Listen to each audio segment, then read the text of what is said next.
Les amis, aujourd'hui, la vidéo va être assez triste parce que, comme vous le savez, il y a quelques jours, Elias nous a quittés. Ce jeune homme de 14 ans qui était allé s'entraîner au football a été lâchement assassiné en rentrant chez lui pour un téléphone portable. Donc, il y a eu Thomas à Crépol qui était parti à une fête de village. Il y a eu Mathis qui était sorti s'amuser avec des copains. Il y a eu Philippine qui était sorti faire du sport ou en tout cas se promener. Et aujourd'hui, il y a Elias qui était parti faire du sport et qui rentrait chez lui comme tous les jeunes de son âge. Et pour un téléphone, il a perdu la vie. Et vous le savez, je le dis souvent, quand des situations comme ça arrivent et qu'on est parent, on ne peut pas ne pas se mettre à la place des parents qui perdent un enfant comme ça. Parce que je pense très sincèrement qu'il n'y a pas plus grande douleur que de perdre un enfant, surtout dans ces circonstances. Et aujourd'hui encore, à cause du laxisme de l'État, à cause de la bien-pensance et de la crasse des gauchias qui refusent de punir les fautifs, une famille est encore endeuillée. Une famille va traîner cette douleur pour le restant de leur jour parce que perdre un enfant, perdre un frère, une sœur, ça ne s'oublie jamais. C'est une plaie qui est ouverte, qui ne se referme jamais.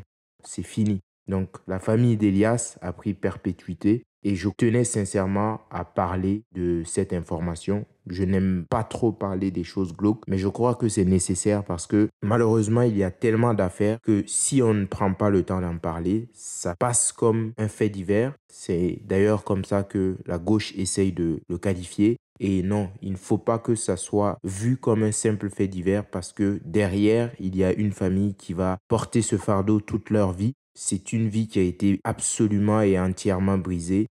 On va voir ce qui s'est passé, les amis. Donc, regardons l'article qui parle de cela. À Paris, victime, suspect, contexte, le point sur la mort d'Elias, 14 ans, poignardé pour son téléphone. Elias, 14 ans, est mort samedi à Paris après avoir été poignardé la veille alors qu'il résistait au vol de son téléphone. Deux mineurs âgés de 16 et 17 ans et déjà connus de la justice ont été placés en garde à vue. Déjà, des mineurs de 16 et 17 ans, déjà connus de la justice, qui sont encore dehors. Honnêtement, je n'arrive pas à comprendre à quel point ce pays est rendu parce que vous avez l'impression que tous les pires criminels, tous les pires déchets de la société sont à notre contact dans les rues tous les jours. Honnêtement, ça commence à me faire chier parce que comment on peut vivre dans un pays où on sait qu'il y a potentiellement des personnes très dangereuses et que la justice ne fait absolument rien. Ce n'est vraiment pas normal, quoi. J'espère que ça va vraiment s'arrêter. Il faut qu'à un moment ça s'arrête, sinon ça risque de très très mal se terminer. Honnêtement, je suis père de famille. Je prie de tout mon cœur, de toutes mes forces, n'avoir jamais à vivre une chose comme ça. Mais si ça arrivait, honnêtement, je suis prêt à prendre ce qu'il faut pour me faire justice. Honnêtement, juste vivre comme ça en se disant qu'il y a quelqu'un qui a arraché la personne qu'on aime sans pouvoir rien faire, en se pliant à une justice qui ne rend justice qu'aux coupables, aux criminels, ce serait au-delà de mes forces. Bon, continuons l'article. Agressé à Paris vendredi soir par deux individus qui entendaient lui voler son téléphone, un adolescent de 14 ans a reçu un coup de couteau. Grièvement blessé, il est décédé samedi matin à l'hôpital. Deux mineurs âgés de 16 et 17 ans ont été interpellés. Déroulé des faits, victime, suspect, 20 minutes a fait le point. Que s'est-il passé? Peu avant 20 heures vendredi, Elias, 14 ans, sortait avec un ami de son entraînement de football au stade Jules Noël du côté de la porte de Châtillon dans le 14e arrondissement de Paris. Deux individus lui ont alors réclamé son téléphone portable. Donc aujourd'hui, on est en France. Il y a des personnes qui se donnent le droit de rencontrer des gens qu'ils ne connaissent pas et d'essayer de les racketter. Honnêtement, il faut en être à un niveau où ces étrons se croient tout permis, quoi. Il y a beaucoup de gens qui se plaignent des États-Unis, qui se moquent de ce pays, mais je crois qu'il y a vraiment un monde d'écart entre la France et les États-Unis. Aux États-Unis, des gens se permettent de faire ça. Vous avez le droit de vous riposter, de vous défendre et vous avez le droit de les supprimer. Si ces gens perdent la vie, ils l'auront cherché. Ici en France, vous avez juste le droit et même le devoir de vous laisser dépouiller, de même vous laisser planter. Et quand vous perdrez la vie, on organisera peut-être une marche blanche, on parlera de vous une ou deux fois à la télévision et surtout on dira à votre famille de surtout éviter les récupérations politiques et la vie continuera, quoi. Est-ce que c'est dans ce contexte qu'on a envie de vivre? Moi, pas. D'ailleurs, je suis content de quitter ce pays aussi à cause de ce contexte. Parce que franchement, j'ai vraiment de la peine pour les Français qui vivent dans un pays où il est censé y avoir une justice, mais une justice qui prend toujours le parti des délinquants, des voleurs, des agresseurs essuels, de toute la crasse du monde, et une justice qui est au final contre les citoyens français. Ça, honnêtement, c'est au-delà de ma compréhension et j'ai vraiment de la peine à parler de ce genre de situation parce que c'est atroce, c'est horrible. Donc, résistant à ce vol, Elias a reçu de la part d'un de ses agresseurs un coup de couteau au niveau de l'épaule, précise le parquet de Paris à 20 minutes. Ses agresseurs ont ensuite pris la fuite. Donc, ils étaient venus pour le téléphone. Moi, personnellement, je crois que c'était encore un motif. Parce que ces gens, j'ai lu dans un autre article qu'ils n'ont même pas pris le téléphone, quoi. Déjà, c'est un motif de merde. Parce que on ne prend pas le téléphone des gens dans la rue comme ça. Il faut vraiment être la dernière des sources pour penser à ça, quoi. Rencontrer une personne et se dire, je vais lui prendre ses affaires.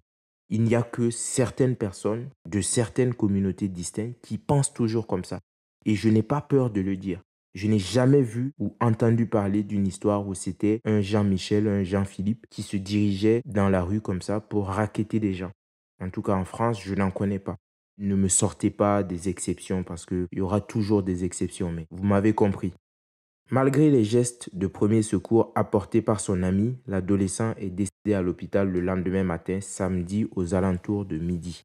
Donc, imaginez la peine de la famille. Votre enfant sort pour un entraînement de football, une journée normale, une fin de semaine, et le lendemain, vous récupérez son cadavre à l'hôpital, quoi. Honnêtement, il y a de quoi devenir fou. Qui est la victime? Le garçon s'appelait Elias et était âgé de 14 ans. Vous vous rendez compte? 14 ans. Il avait toute la vie devant lui. Enfin, il venait juste de commencer à vivre, quoi. Né en février 2010, il allait fêter ses 15 ans. Selon le Parisien, Elias était scolarisé en troisième au collège Montaigne dans le 6e arrondissement. Jeune footballeur, Elias jouait au PO Football, jeunesse sportive et culturelle titré Ollier. Créé en 1895 et qui compte 650 joueurs de tout âge répartis au sein de 35 équipes. L'association dispense également des cours de musique et de théâtre. Elias jouait essentiellement avec l'équipe première U15 de son club. Et moi, personnellement, je vais vous donner un conseil, vous en faites ce que vous voulez.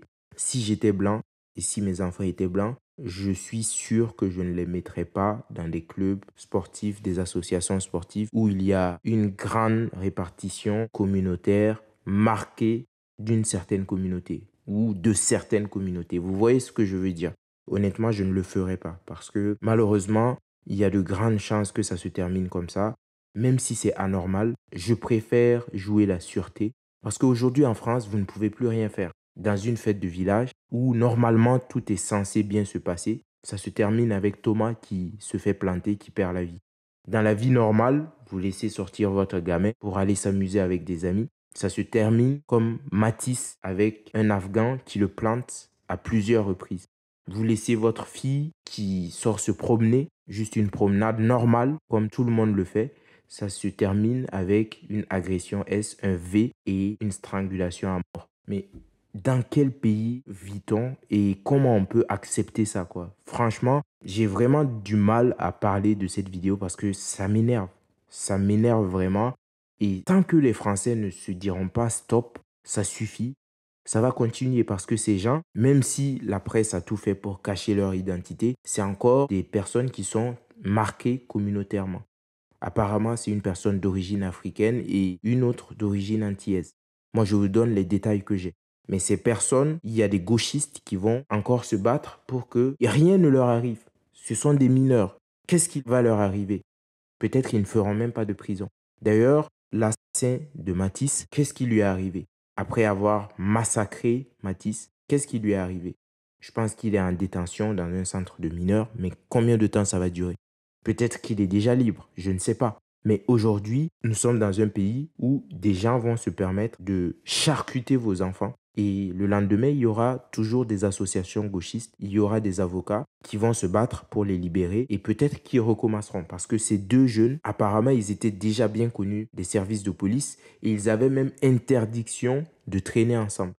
Mais vu qu'on est en France et qu'il n'y a aucun respect des décisions de justice, vu qu'il n'y a aucun respect de l'autorité tout simplement, bien sûr qu'ils ont traîné ensemble et ils ont même ôté la vie d'une personne. J'ai vu son avocat qui disait oui, mais il est désolé. Il est désolé, ok. Est-ce que ça va ramener Elias? Non, je ne crois pas. Il a détruit une famille, il a brisé une famille, il a détruit une vie. Je crois très sincèrement que ce type de personne ne mérite rien d'autre que la peine de mort. Si j'étais une personne qui décidait, cette personne serait jugée et serait punie à la hauteur de son forfait, de son crime. Peut-être qu'il y a certaines personnes qui sont contre la peine de mort. Moi, je ne suis pas contre la peine de mort. Je pense très sincèrement que peut-être la famille trouvera un réconfort à se dire que au moins ces dangers ne seront plus dehors pour causer du tort à d'autres familles. C'est au moins ça la consolation qu'il y a. Continuons avec l'article. Qui sont les suspects? Les renseignements donnés par l'ami qui accompagnait Elias ont permis l'identification de deux suspects, rapidement interpellés et placés en garde à vue, respectivement âgés de 16 et de 17 ans, résidents du 14e arrondissement. Tous deux étaient déjà connus de la justice. Comme par hasard, nous sommes en France. L'un avait fait l'objet d'une mesure éducative judiciaire en décembre 2023 pour des faits de vol et extorsion. Donc, il n'était même pas à son premier essai.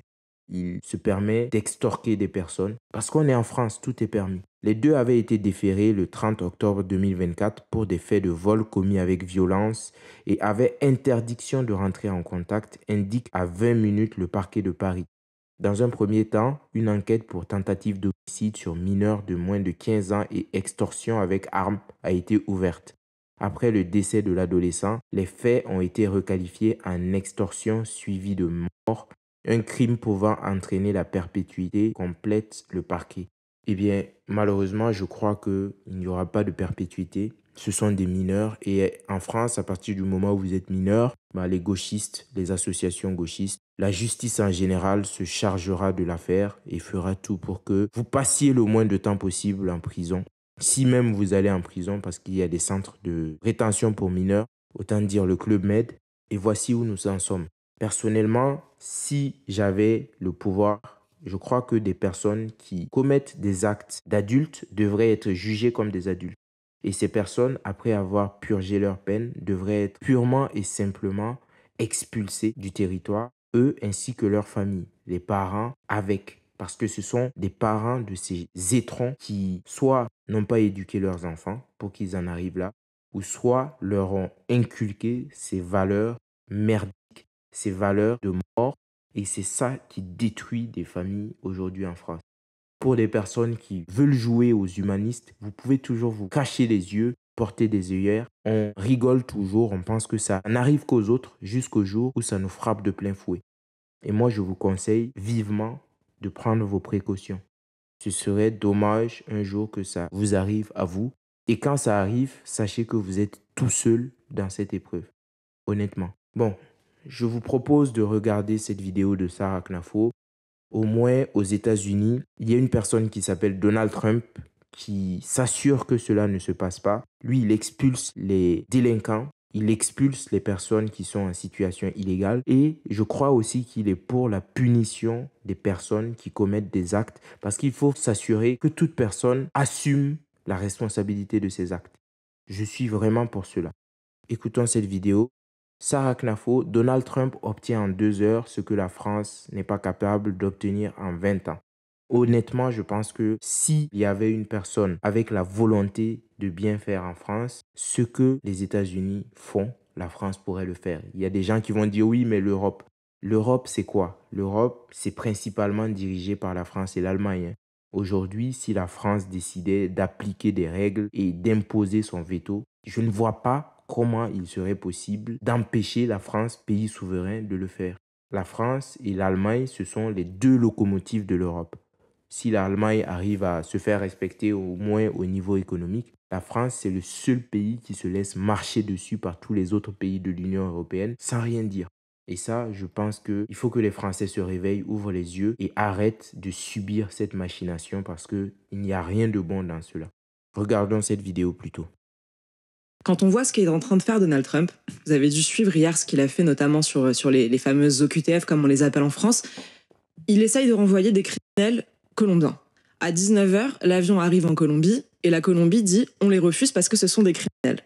À 20h, Trump dit « très bien, augmentation de 25% des droits de douane, rétorsion dans tous les sens, mesures économiques de rétorsion, plus de visa pour les Colombiens ». À 20h30, la Colombie dit « ok, on va envoyer l'avion présidentiel colombien pour aller chercher les criminels et les ramener sur notre sol ». À 21h, Trump dit « très bien, je ne mets pas en œuvre les mesures de rétorsion que je prévoyais, merci d'avoir repris vos clandestins ». C'est-à-dire qu'il obtient en 2 heures ce que la France n'est pas capable d'obtenir depuis 20 ans. En 2 heures, il a réussi à les faire plier. Si ça vous rappelle quelque chose, c'est exactement le programme de reconquête sur les mesures de rétorsion qu'on doit appliquer face aux pays qui ne reprennent pas leurs clandestins. Et on a des moyens de pression qui sont énormes. Tellement aujourd'hui, on est généreux avec ces pays précisément qui ne reprennent pas leurs clandestins. Si on prend la liste des principaux pays qui refusent de collaborer, c'est-à-dire en nous donnant les fameux laissez-passer consulaires pour accepter de reprendre leurs clandestins qui sont chez nous, c'est presque exactement la liste des pays qui bénéficient de notre aide publique au développement, qui obtient le plus de visas légalement par la France, qui envoie ses dirigeants se faire soigner en France. Et quand vous m'entendez dire ça, vous voyez déjà toutes les mesures de rétorsion qu'on pourrait prendre. Et quand les gens nous disaient que le programme de reconquête était irréaliste, qu'il ne céderait pas, il n'y a qu'à voir ce qu'on obtient en 2 heures quand un pouvoir légitimement élu décide de taper du poing sur la table. Eh bien, je pense qu'elle a tout à fait raison. Si la France voulait vraiment, elle pourrait mettre en mesure toutes ces règles, toutes ces mesures de coercition pour forcer les pays qui ont des réfugiés ou des mineurs isolés, des personnes clandestines à les reprendre. Si ce n'est pas fait, c'est juste qu'il y a eu un manque de volonté politique. Je ne sais pas pourquoi, mais à un moment donné, j'espère que ça s'arrêtera. Bon, les amis, moi je vais m'arrêter là. Vraiment courage à la famille d'Elias, à toutes les familles qui ont été endeuillées à cause de cette immigration massive, à cause du laxisme de la justice également, parce que c'est vraiment les 2 mots de la France aujourd'hui. Je vous dis à très bientôt pour une autre vidéo. Ciao. Prenez soin des vôtres et à bientôt.